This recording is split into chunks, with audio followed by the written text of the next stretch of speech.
Paul McCartney is breaking his quiet at the age of 82 in a way that puts us all back in the spotlight. What if the narrative we've been given wasn't only incorrect, but also intended to divert our attention from something much more difficult to acknowledge? In order to reveal a story based on emotional diversion and half-truths, we're tearing back the polished nostalgia in this video. McCartney's remarks are disarming in addition to being unexpected. Amidst them lies a nuanced yet impactful admission that rewrites a segment of music history that we previously believed to be clear. Why we were so determined to believe a particular narrative of the Beatles' breakup is the question, not why they broke up.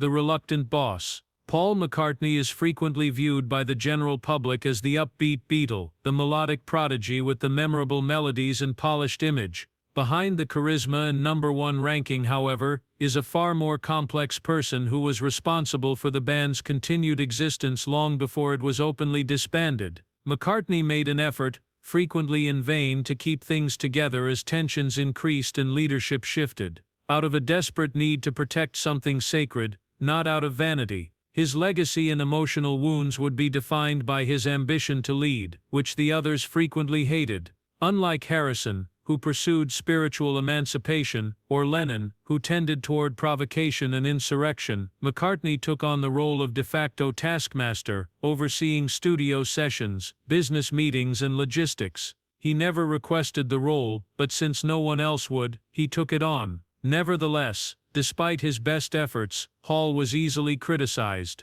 He was accused of being controlling because of his perfectionism. They wrote off his hope as naivete. It's the same drive, though. He went beyond the Beatles and had an incredible solo career because of his unwavering work ethic and determination to let things go wrong. McCartney didn't have a triumphant career after leaving the Beatles. He had a difficult time getting his voice back. He was then praised by critics as a lightweight in contrast to Lennon's coarse-edged sneer. However, Paul's work has subtly dispelled that misconception over time. Beginning with McCartney's emotional weakness and on through Wings's arena rock roar and latter-day albums' multi-tracked finesse, he has been a master at reinventing himself, not with grandiose drama, but with continuity, adaptation, and a refusal to be constrained by the past. He did more than just endure the breakup of the Beatles, he made it through the ensuing gloom. McCartney no longer tries to correct the record, or outrun comparisons. He handles everything with calm authority, not as a man defending his legacy but as one who is at last prepared to reflect on it. He sounds like a man who has nothing more to prove in his recent interviews, nothing much to say. Over time, McCartney's voice has only grown more relevant, whether she is addressing past hurts or fending off current challenges to her craft. And that may be the most unexpected of all. Once thought to be the safe one, the Beatle is today the most audacious truth-teller. Paul struggled to keep the band together, but the other members were already moving in a direction he couldn't control: freedom of expression, drift in music. The Beatles were more than just a band by the late 1960s. These four developing artists were pursuing various artistic trajectories. Paul McCartney frequently pushed for sophisticated pop arrangements that demonstrated his love of musical discipline and leaned toward melody and structure. John Lennon, on the other hand, was shifting toward loudness and more experimental sounds as a result of his collaboration with Yoko Ono and avant-garde art. Although artistically rich, this creative diversity led to increasing conflict during recording sessions as their once unified vision broke into conflicting inclinations. Longtime Quiet Beatle member George Harrison was also developing as a musician and lyricist. He started creating music that was as deep and unique as that of Lennon and McCartney, with hits like Something and While My Guitar Gently Weeps. However, in spite of his development, he frequently saw his contributions downplayed or ignored. Harrison felt like a visitor in a band he founded, and his frustration with Lennon and McCartney's authority in the studio grew. Just below the surface, his discontent occasionally erupted into open tension. The Beatles began to lose the collaborative alchemy that had always been a part of their production process. They used to work on gut synergy, but now their meetings are drawn out and filled with bitter arguments about ownership, production and arrangements. There was little room for the impromptu interaction that drove their early accomplishments because each member arrived with well-developed ideas and insisted that the others follow them. The impression of the ensemble as a whole gradually disintegrated as individual artistry gained prominence. This change was more the product of essential personal growth than of animosity. The Beatles started out as a small group of teenage pals who shared a same objective. However, they were drawn in different directions by superstardom, adulthood, and exposure to different influences. Four distinct voices coming together in cooperation, what had first made them unbeatable, became the precise thing that made long-term cooperation difficult. Not only did their foray into music signal the end of an era, it pointed to a deeper truth. That is, that legends are not limited by their place of birth. Lennon's silent exit, John Lennon's secret decision to leave the band, is one of the most underappreciated yet significant turning points in the Beatles' breakup narrative. Lennon subtly informed his bandmates that he was finished in September 1969. There was only a definite private announcement, made behind closed doors, no news conference or dramatic blow-up. Although it was purposefully kept a secret from the public, this moment was a covert turning point in the band's history, and the real beginning of the end. The Beatles didn't officially disband until 1970, when Paul McCartney made his personal departure known to the public. In actuality, though, John had already taken that action months before. It wasn't just prudence that kept Lennon's departure secret, it was a well-thought-out action motivated by contractual and legal requirements. The Beatles were involved in commercial negotiations, particularly with regard to Apple Corps' organizational reorganization and their new manager, Alan Klein. Confirming Lennon's departure formally had the risk of upsetting delicate agreements or causing financial consequences. Consequently, the group decided to keep quiet as a whole, creating a false sense of unity that was no longer there. Their final moments as a band, when their private breakup was concealed behind public appearances, were given a surrealistic feel by their stillness. Such concealment weighed heavily on Paul McCartney. He was coping with the breakdown of a brotherhood, in addition to the passing of a bandmate,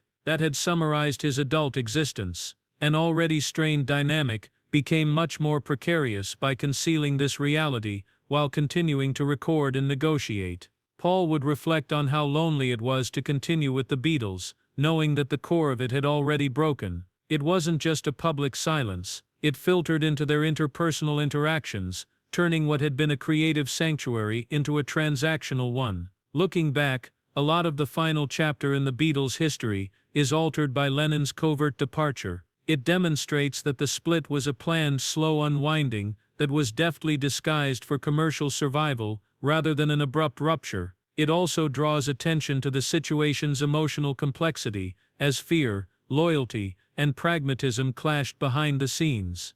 The most crucial decision had already been made by the time the entire world knew that the Beatles were done, and it was Paul who had been carrying the burden alone. Paul's breakdown after the Beatles. The world viewed the Beatles' official dissolution in 1970 as the end of an era. It seemed like the end of Paul McCartney's life. After losing the band that had shaped who he was for more than 10 years, he fell into a deep melancholy and self-doubt. Uncertain of what life would be like without Lennon, Harrison, and Starr by his side, he turned to alcohol as a means of numbing the inner turmoil. The man who had previously been the focal point of the most powerful band in the world was now shattered and lost. Paul sought safety on a remote farm in Kintyre, Scotland, away from the music industry, the media, and even the music itself. Farm work and a deliberate avoidance of creativity interspersed his quiet and boring life. He wasn't an instrument player. He didn't write. Without the Beatles' framework, the act of making music itself seemed pointless. Silence was a cacophony to a guy who had once thrived on unrelenting cooperation. It was a time of loss of identity in addition to grief. Only Paul's wife, Linda McCartney,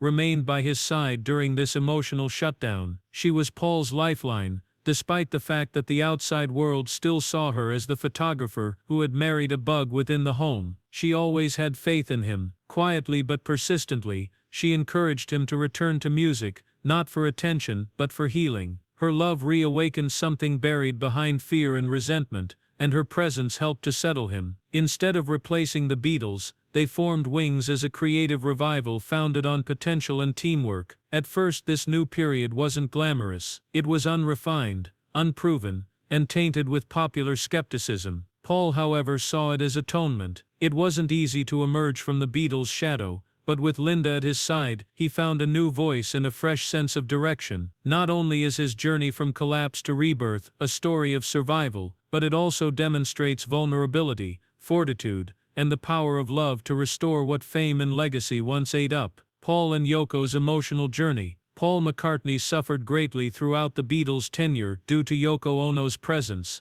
both as a person and as a disturbance of the band's subtle and unspoken rhythm. The Beatles had always worked in a secluded, almost sacred environment, free from emotional interruptions and other influences. Yoko defied that unwritten code by being present, sitting next to John during studio sessions, talking on tape, or participating in creative choices. This was more than just an infringement for Paul. It was a reminder that the close fraternity he valued was starting to change, and it seemed like a betrayal of trust. Although he didn't always voice that uneasiness directly, it was a silent simmer that fueled an emotional divide between him and John that neither of them could completely identify at the time. With decades of hindsight, to be honest, McCartney has begun to sort out those feelings. He has said that he didn't always oppose Yoko because of her as an artist, or even as a person. It was about fear and transformation. Fear of losing the group that had shaped Lennon-McCartney's identity. Fear of being outdated in John's new environment, and of what this shift meant for the band's future. He now sees what at first appeared to be a personal slight as a mirror of his own anxieties. He acknowledges, in his own words, that emotional immaturity and a refusal to let go of the past in favor of embracing the future were the driving forces behind his response. The significance of the act was more important than Yoko's proximity to John. The serene grace that permeates Paul's own later reflections reveals a guy who is less preoccupied with clinging to his ego. However, in his quest for comprehension, he has expressed his admiration for John and Yoko's relationship. He has realized that despite being unusual to many at the time, their connection gave John the same sense of freedom and creativity that he had felt with Paul when they were younger, not as lovers, but as creative peers. He has a certain regard for that now, rather than competing with it. One of the most emotionally developed shifts in Paul's public metamorphosis is the change from viewing her presence as a danger to accepting it as an essential part of John's life. "I'm not apologizing. It's a shift in perspective." By using this fresh perspective to re-evaluate his own past, McCartney encourages his audience to follow suit. He and Yoko's emotional journey is more than just getting the record cleared. It's a broader insight about how even the strongest beliefs can be changed with time, reflection, and openness. It serves as a reminder that maturing frequently entails owning up to your shortcomings, especially when those shortcomings were previously concealed by pride or ignorance. Paul's metamorphosis accomplishes more than just repairing Yoko's image. It gives his self a human face, proving that in order for legends to ever truly understand their legacy, they must confront their past. However, the band was being reshaped by more than just personal development. Silently, something much more structural and considerably less emotional was ripping at the seams. Breakup anatomy. Bold, straightforward strokes have long been used to depict the Beatles' breakup. Yoko Ono is to blame. Egos are to blame. Paul is to blame for going it alone. However, the reality is much more complex, as Paul McCartney now highlights. A complex, slow-burning process fueled by a combination of internal and external factors ultimately led to the disintegration of the most well-known band in the world, rather than a single dramatic event or polarizing individual. The Beatles were struggling with both the crushing effects of fame and creative exhaustion by the late 1960s. The constant pressure and public scrutiny had grown intolerable after years of being the object of attention for people all across the world. The burden of being cultural icons had eclipsed the joy of performing music, and it started to weaken the bond that had previously bound them together. The death of Brian Epstein, the Beatles' manager, in 1967 was one of the biggest triggers for the band's disintegration. Epstein had been a reliable presence, someone who allowed the band to focus on their music while shielding them from the chaos of the corporate world. Without him, the group was lost in a world of conflicting business councils, power struggles, and meddling from management. While John, George and Ringo favored the more aggressive and combustible Alan Klein, Paul, seeking stability, pushed for the hire of accountant Lee Eastman, who would soon become father-in-law. Pre-existing tensions were heightened by this management split, which also brought commercial disputes into the space where music was being made. The studio, which had been their haven, was suddenly a courtroom, as McCartney has since admitted. Beyond the commercial issues, a deeper, more personal reality was at play. The Beatles were becoming less together, not out of rage, but in one's individuality, had joined the organization as boys and were leaving as men with unique philosophical ideas and artistic visions. John and Yoko were exploring experimental art and visceral, emotionally intense music. George was blossoming as a songwriter and experiencing a spiritual awakening. Ringo was quietly pursuing his dreams of being a solo artist. Despite his constant pursuit of perfection, Paul continued to value order and ambition, trying to keep the apparatus running while its parts sailed off in different directions. Once a strength, their unity has become a drawback. Nothing could sustain what had been family via nostalgia, as it became to feel more like duty. McCartney has been candid and tasteful about this phase of their lives in recent interviews. He doesn't place blame or express regret. Instead, he characterizes the split as the logical and inevitable end to an extraordinary run. He clarified that there was no villain, acknowledging that the Beatles disbanded because they outgrew their creation rather than because someone undermined them. In many respects, the Beatles' demise was one of transformation rather than conflict. Release was the only thing left to do after they had achieved the pinnacle of their band potential. As McCartney now explains, their split was not a pointless implosion but rather an inevitable unwinding, the last chapter of a story too magnificent to last forever. Copyright is in danger. Paul McCartney is demonstrating at the age of 82 that his voice has the same political clout as his musical voice. The legendary musician warned vehemently against the UK government's proposed changes to copyright laws in a recent BBC interview with Laura Quensberg. Throughout the artificial intelligence era, unless individual rights holders take action to opt out, the legislation under review would permit AI developers to freely use creative content, such as songs, lyrics, and other artistic works. McCartney sees a bleak future in which artists will no longer be able to support themselves and their creativity will be diverted into profit-driven ventures that benefit tech firms rather than the artists themselves. He claimed that when young men and women write a lovely song, they don't own it. Anyone can simply rip it off if they so choose. McCartney is not opposed to technology, not very likely. He just finished what is now known as the Beatles' final song, Now and Then, which went on to win Grammy and Brit nominations, by using artificial intelligence AI to bring back John Lennon's voice from an old demo tape. However, he makes a clear distinction between restoring or enhancing original work with AI, and harvesting artistic creations without authorization. Artists have the option to opt out of the plan's so-called rights reservation. However, detractors like as McCartney assert that the approach is exploitative and impractical. He describes it as a formula for a wild west of illegal material theft, saying that it is impractical to expect artists to individually instruct several AI platforms and police usage of their work over the net. For McCartney, the problem extends beyond industry regulation. Beyond this, it gets to the heart of what an artist in the workforce can and ought to anticipate.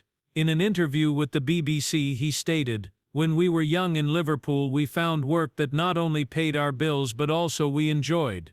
You are supposed to protect us." He went on to say, "It's your task," making a clear allusion to government officials. He is worried about emerging talent as well as well-known figures like himself, who will never be able to start a career if they are not protected. The motivation to create vanishes if AI is able to duplicate or reuse their work without compensation or authorization. He argues that this leads to a long-term loss of originality for culture in general as well as for the music industry. Along with hundreds of other artists, McCartney is a part of a larger grassroots uprising against the UK creative economy. He is urging lawmakers to re-evaluate the opt-out strategy and switch to an opt-in one that prioritizes consent, citing Elton John, Dua Lipa, and representatives of significant music associations as examples. While the government maintains its objective to give clarity, control, and openness, critics argue that its measures will favor AI inventors over a sector valued at over £120 billion to the economy. Others, like McCartney, are still dubious.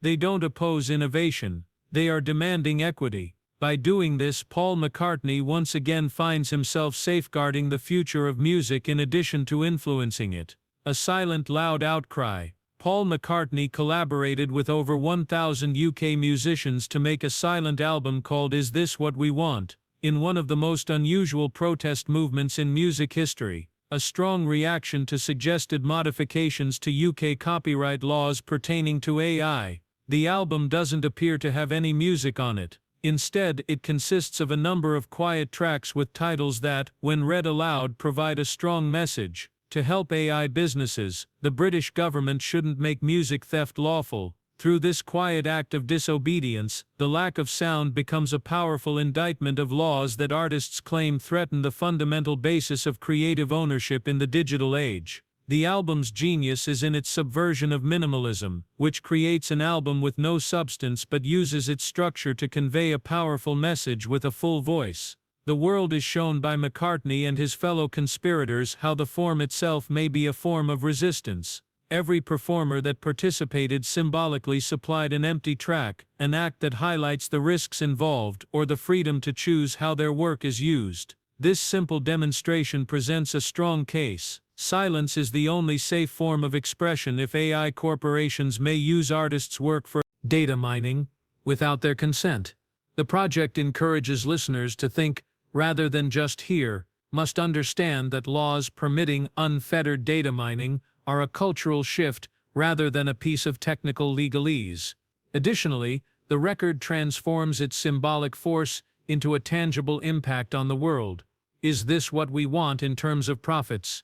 Proceed straight to Help Musicians, a UK organization that assists musicians in need. By doing this, the project reconnects the dots between art protest and material assistance, giving professional musicians who are impacted by the increasing instability of the creative economy a voice in silence and a lifeline. The link is crucial for McCartney. Artists must be empowered, at least practically, if they are not protected by policy. A supplementary feeling of purpose is provided by charity, which grounds the ostensibly abstract threat of AI exploitation in real human need. This CD is particularly potent, since it defies the norms of protest and distribution. Screaming, rallies, and aggressive commercial campaigns are all absent. Instead, McCartney and his contemporaries opted for quiet, a medium that is so unusual in the current deluge of digital information that it is striking. It poses an issue that is both political and philosophical to the listener, legislator, and tech community. Where does the future of creativity lie if artists' work can be exploited without their consent or permission? Are we interested in this? Doesn't only pose that query. It responds silently, thereby expressing everything. Paul McCartney joined hundreds of prominent figures from the UK's creative industries, such as Dua Lipa, Elton John, Ian McKellen, and the Royal Shakespeare Company, in a historic demonstration of solidarity by co-signing a strong open letter urging Prime Minister Keir Starmer to re-evaluate proposed changes to copyright laws pertaining to artificial intelligence. Baroness Beban Kidron, a crossbench peer and outspoken supporter of intellectual rights, spearheaded the letter, which cautions that the government's present approach will permit AI businesses to utilize copyrighted content without authorization, endangering the foundation of the creative economy in the United Kingdom. This is by no means a specialized subject. It encompasses the fields of journalism, visual art, theater, music, film, and literature. The government's advocacy of an opt-out strategy is at the center of the controversy, which has more than 400 signatures, including pop stars, Nobel laureates, and prominent organizations like the News Media Association and the National Theatre. Critics contend that the approach is burdensome and unreasonable, assuming that artists will consent to have their creations mined by AI unless they specifically opt out. The letter claims that the UK's standing as a creative powerhouse is at stake and denounces the action as a benefit to powerful internet companies at the expense of working artists. Instead, it supports Kidron's proposed data law change. This would require AI developers to disclose any copyrighted content included in their models and to get consent before using it. "You are not allowed to give away our work," the letter makes an unwavering claim, presenting it as an ethical and cultural issue in addition to a legal one. Given his creative background and his impartial stance on AI, McCartney's participation is very noteworthy. He draws a clear distinction between cooperation and exploitation, even if he has embraced AI in a controlled creative setting, like as recreating John Lennon's voice on Now and Then, supported by signatories like Annie Lennox and Kazuo Ishiguro. His message is that advancements in technology shouldn't come at the price of reducing human ingenuity. It has nothing to do with protecting existing work. It's about keeping the path forward feasible for the upcoming generation of performers, authors, filmmakers, and songwriters. Those who, if their job is not protected and profitable in the first place, might never get their foot in the door. The way the creative industries respond to the development of generative AI may change as a result of this collective pushback. Artists and institutions are increasingly collaborating, rather than dispersing into disparate projects, realizing that when it comes to policy, a collective voice is far more powerful.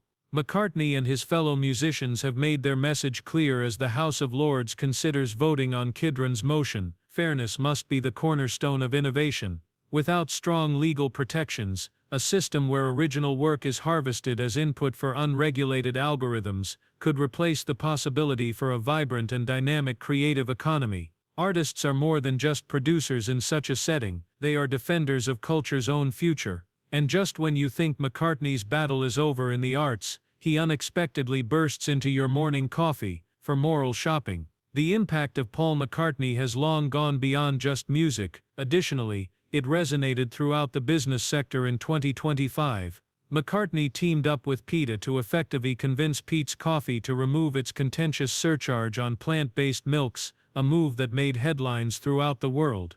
Ethical consumers were upset about the $1 price that was previously applied to non-dairy substitutes, like oat, almond, and pea protein milk. McCartney encouraged Peet to re-evaluate the policy in a public letter to the CEO, pointing out the inconsistency between the company's stated sustainability objectives and the environmental effects of dairy farming. "I must admit that I was astonished by this. Cow's milk is a major contributor to methane emissions and water waste, despite the company's efforts to reduce these emissions," McCartney noted. Peet's Coffee went quickly. The company announced that it would remove the plant-based milk upcharge on June 4, just a few days after McCartney's letter. Peet's praised the move when it was announced, saying it was part of their attempts to be more sustainable and to be more inclusive of ethical customers. Then McCartney applauded the action, calling it an animal win, the earth as well as kind customers. Additionally, it supported PETA's broader campaign plan, which included considering increasing the number of protests in the Bay Area through demonstrations and billboards. McCartney's advocacy played a major role in making previous efforts obsolete and replacing them with celebration and fresh impetus.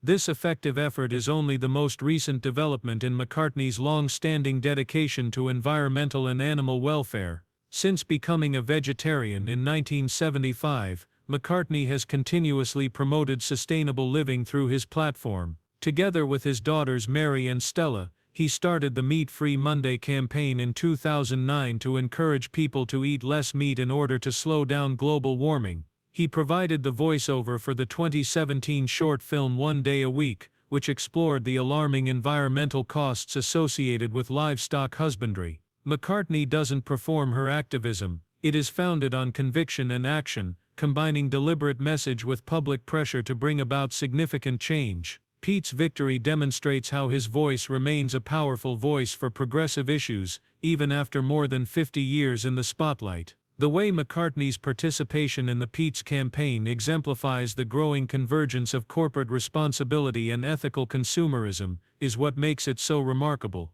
In a time when companies openly proclaim their dedication to sustainability, McCartney's criticism served as a reminder that these ideals must transcend mere marketing speak. In addition to influencing a business decision, he set a new standard for how businesses handle their environmentally conscious customers by using his reputation and values. McCartney has once again reinvented the conversation by getting Pete's to join other major chains like Starbucks and Dutch brokers in removing plant-based milk fees. This time the conversation is about activism that is tempered by empathy and impact rather than melody. Thank you for viewing. Please hit the like button, and share your opinions in the comments if this helped you see the Beatles' tale from a different angle. Tell us what you think. Remember to subscribe for more unseen tales and in-depth analyses of music history. Click on the next video that appears on your screen if you're prepared to continue. You should not miss it.